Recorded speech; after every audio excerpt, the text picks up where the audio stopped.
On March 9, 1916, U.S. troops in the border areas of New Mexico and Texas were put on full alert and told to prepare for an invasion of Mexico. Soon, thousands of soldiers were pouring out of bases across America and heading south to join their brothers in a hunt for just one man. An idealistic, opportunistic, brutal, kind, and charismatic Mexican revolutionary who called himself Francisco Pancho Villa. Villa was, and still is in Mexico, a mythical figure. Until that March day, Pancho Villa had been a mythical figure in the United States, too. Initially, he was well loved by the American people as sort of a Robin Hood character. Viva Villa, and he's a very popular character. But a shocking nighttime raid across the U.S. border had transformed Villa into a wanted man. Villa became the great villain in American media and public opinion. He was a great menace to the United States. He had to be hunted down at any cost. The mission was to capture Villa, dead or alive.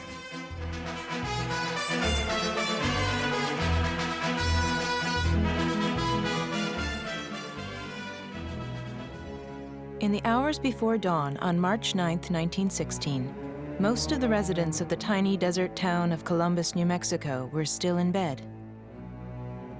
Troops in the nearby garrison were still in their bunks.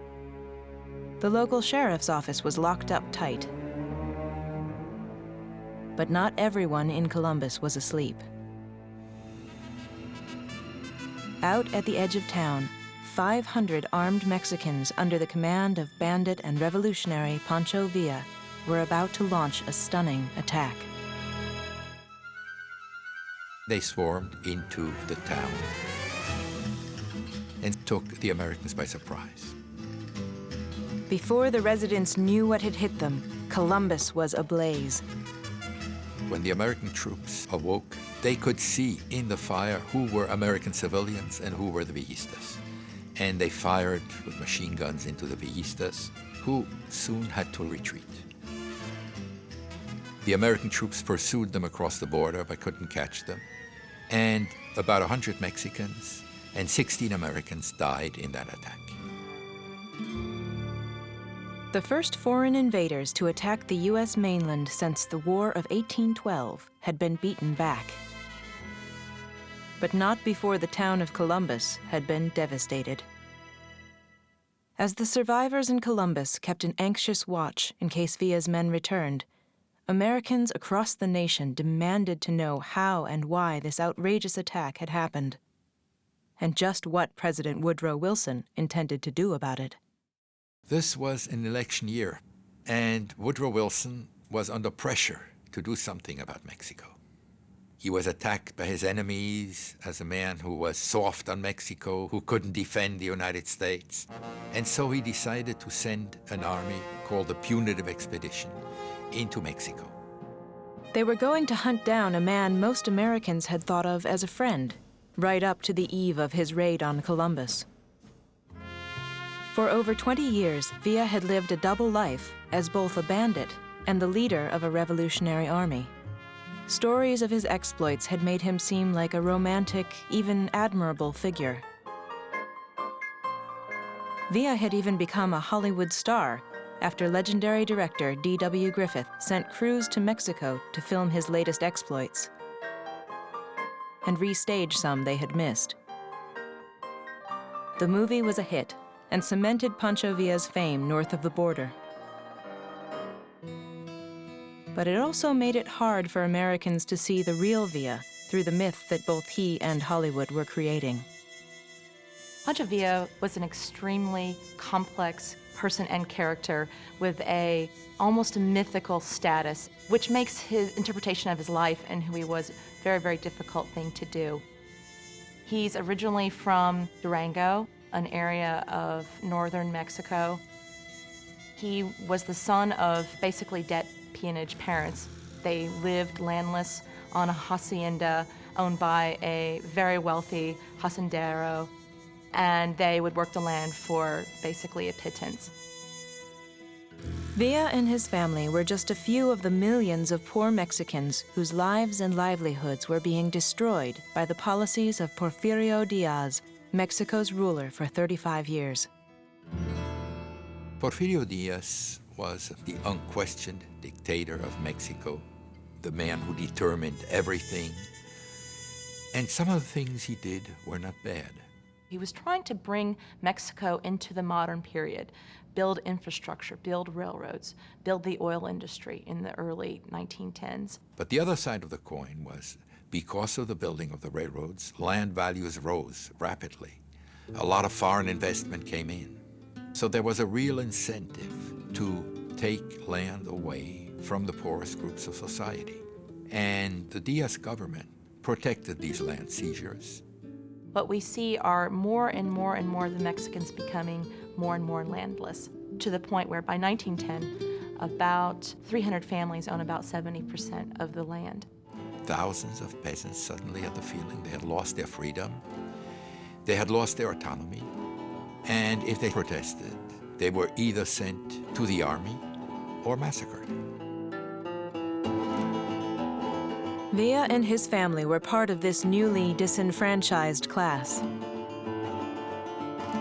But when Villa came home one day to find the man who owned their hacienda trying to rape his sister, he decided he had had enough. He shot and wounded the rapist, left the hacienda and peasant life behind, and began to reinvent himself as a man outside the law. He left his native state of Durango, went to the neighboring state of Chihuahua, and that's where he started his career. Villa would spend the next 15 years prowling Chihuahua's rocky deserts, making his living as an outlaw and a cattle rustler. To the oppressed peasants of Chihuahua, his crimes made him seem like a fighter for their cause, especially when he raided the herds of the wealthy haciendas. Before the landowners controlled these lands, it was open range, accessible to everyone. Then suddenly they were fenced in, belonged to large landowners, and as a result, people felt frustrated. And if someone stole cattle from there, it was not seen as an act of banditry, but as an act of vindication of traditional rights.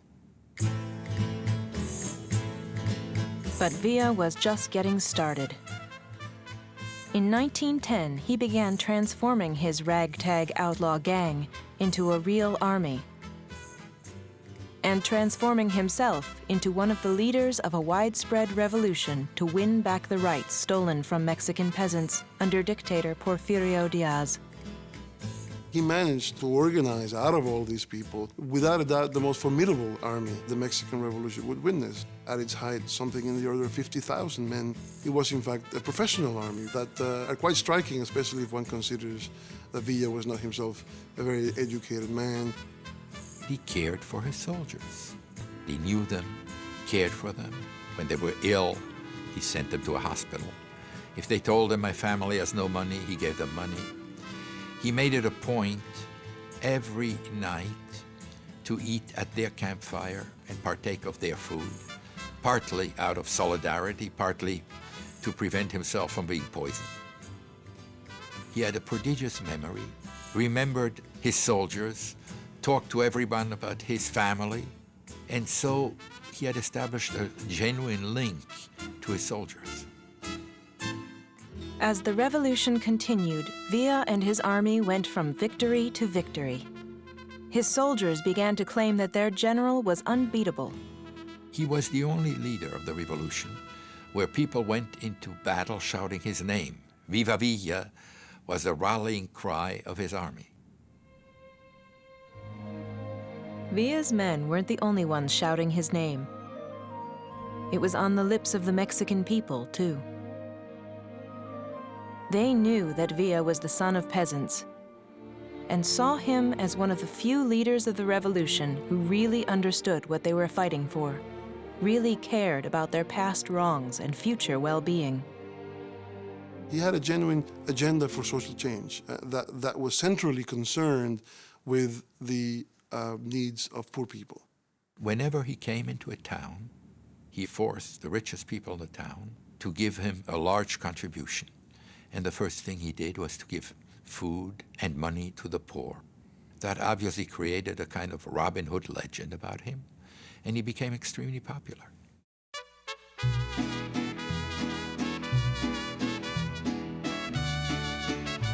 The myths of Villa are so large.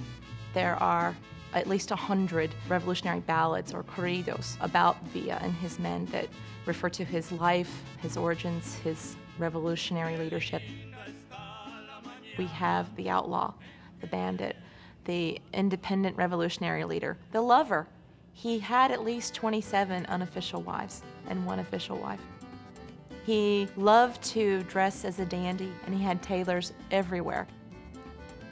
And he loved the folklore and culture of his people.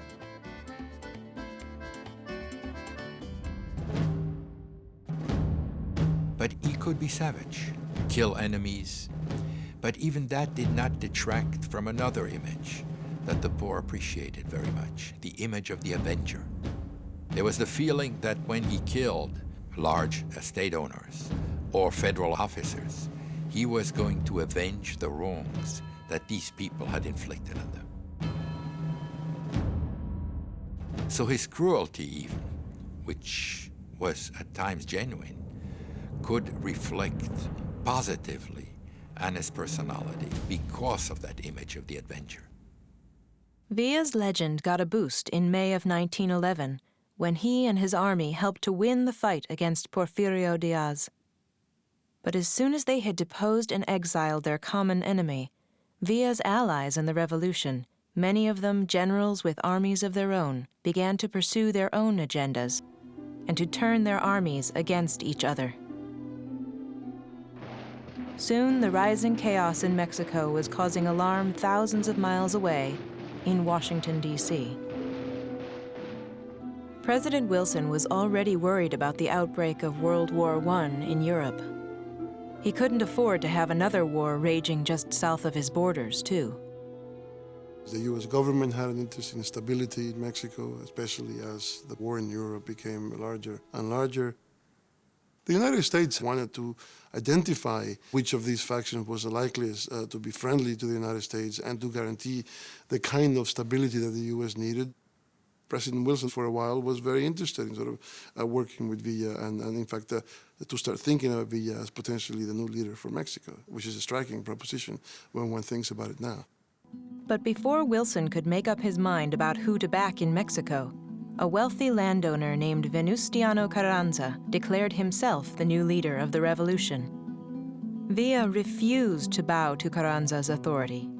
Carranza was an estate owner and a man of the old regime in Villa's eyes, while Villa came from the lowest classes of society, hated the whole upper class, and for him, Carranza was a symbol of this upper class. One of the main conflicts was what should be done with Mexico's large estates. Villa believed they should be divided among the peasants. Carranza wanted to return to their former owners. In 1915, Villa and Carranza sent their armies against each other to establish the direction of the revolution once and for all. But for the first time in his career as a general, Villa lost. His defeat came at the hands of Carranza's craftiest general, Álvaro Obregón. Villa never saw it coming. And the defeat is basically a Waterloo of his own making. Obregón sets up trenches, and he sets up machine gun nests, and Villa really ignores all of these signs. What Villa had not learned, but had been shown in World War I, was that cavalry was ineffective when it charged against infantry, massed in trenches, and with machine guns firing at them. The European powers soon abandoned cavalry charges, but Villa still believed in them. And so he assaulted Obregón's trenches in frontal assaults that destroyed his army.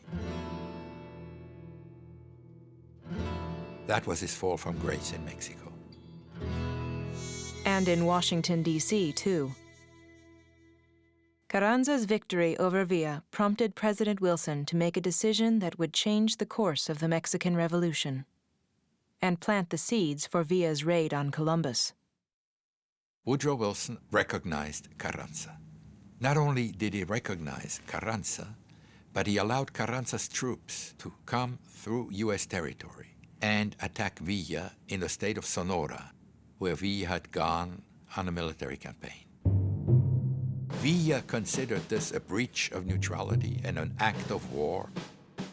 Villa feared that Carranza had struck a deal with Wilson, a deal that gave the U.S. a right to interfere in Mexican affairs whenever it saw fit. To Villa, this arrangement would reduce Mexico to nothing more than an American colony and could not be allowed to stand.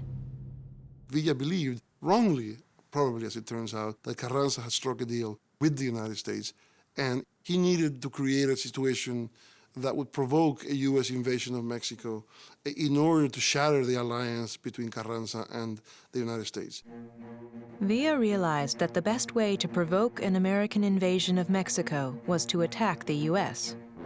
Columbus, New Mexico seemed like a perfect target. If the U.S. counterattacked, Carranza would be forced to make some difficult choices. The government of Carranza would be faced with two alternatives. Either he did not resist and unmasked himself as an agent of the United States, or he resisted, and the agreement that Villa believed existed between the United States and Mexico would be broken. Villa put his scheme into action on the night of March 9, 1916, with his raid on Columbus. When Wilson responded by sending a punitive expedition into Mexico, Villa's plan seemed to be right on track. All he had to do now was elude capture until Carranza was forced to show his hand. Villa used guerrilla tactics. Villa had popular support, and they were incapable of really catching him. The area that we're talking about is absolutely huge, and the geography of it is one of the most rugged, inhospitable areas of the world. Very mountainous, very dry, lots of caves and ravines, and they're really getting nowhere in finding out where Villa is. They know he's around, but they can't get him, and that has to be frustrating. And no one was more frustrated than Brigadier General John J. Pershing, the career Army officer Woodrow Wilson had chosen to lead the punitive expedition into Mexico. Pershing had predicted that finding Villa would be as hard as finding a rat in a cornfield, and the Mexican people weren't exactly eager to help him out. The United States Army believed that if they went in and had enough money to make peasant lives better and to, pay for information on Villa, that they would be able to win the hearts and minds of the peasants. But this did not come to pass. Pershing and the punitive expedition seemed to get a break when scouts brought back word that Villa had been shot in the leg by one of his own men during a skirmish with Carranza's troops. But the news wasn't as good as it seemed. Pancho Villa became impossible to find once he was wounded, and he literally went into the hills and hid. In fact, myths have him living in a cave for about 2 months as water and food would be lifted up to him in a bucket, as the place where he was hiding was almost impossible to get to. The punitive expedition passed by close, but had no idea that Villa was there. And after a few months, although he still had tremendous pain in his leg and had difficulties moving and riding, he finally emerged and then started a huge military campaign. Villa's plan to force Carranza to take a stand on the American invasion didn't seem to be working. Villa will face what we call two-front war. He is fighting the Carrancistas and running from Pershing at the same time. It's quite amazing that he's able to survive given those circumstances. His fellow Mexicans were especially impressed by the way Villa eluded Pershing at every turn. Because all of a sudden he had Pershing's columns, going up and down Chihuahua and various parts of the Sierra trying to chase him, and of course not being able to find him and kill him, as they hoped they would do very quickly. So that the myth of Villa, the outlaw, Villa, the one who could elude American persecution, Villa, the one who could attack the United States in its own territory with impunity, did a lot, I think, to create Villa's image as being a great hero.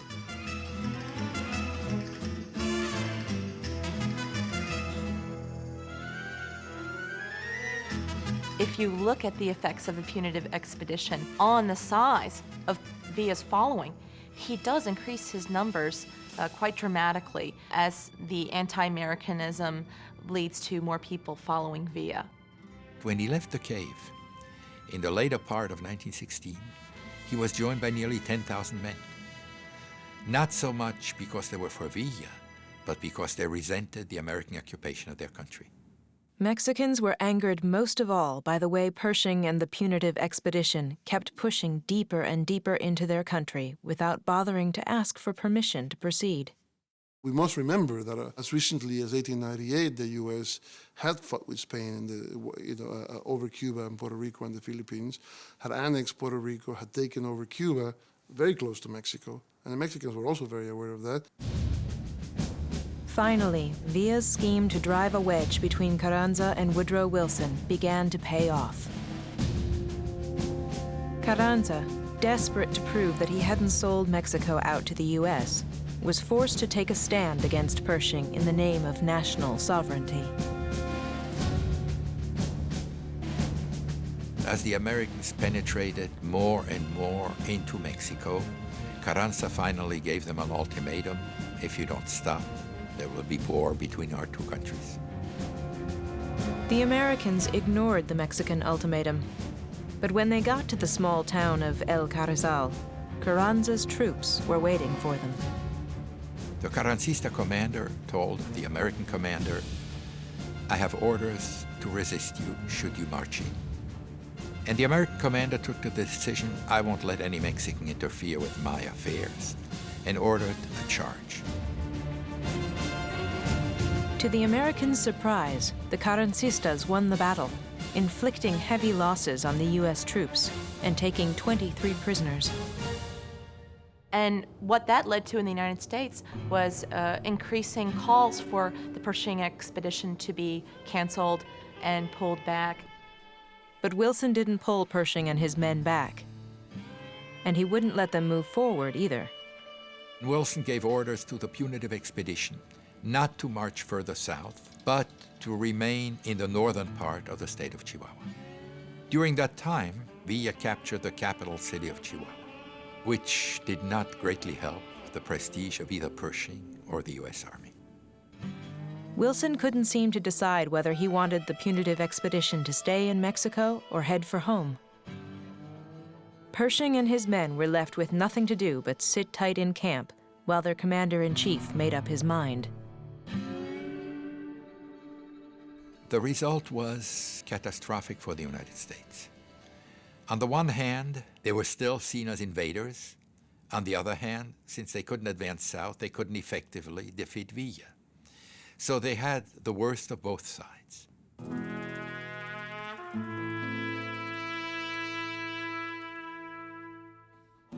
But by January 1917, the catastrophe in Mexico was being overshadowed by the growing war in Europe. As chances that America would be forced to enter World War I increased, Woodrow Wilson ordered Pershing to bring the punitive expedition out of Mexico for good. As they marched back across the border into the United States, the Americans tried to put the best face on their retreat. But it was hard to argue that the punitive expedition had been a success. The punitive expedition's goal was to either capture Villa or destroy his army. When they entered Mexico, Villa had 500 men. When they left Mexico, Villa had 10,000. So obviously they failed. I do not think that Pershing ever had a chance of catching Villa. Without the support of the peasants and without really knowing the geography as well as they needed to, Pershing did not have a hope. And it indeed was a wild goose chase.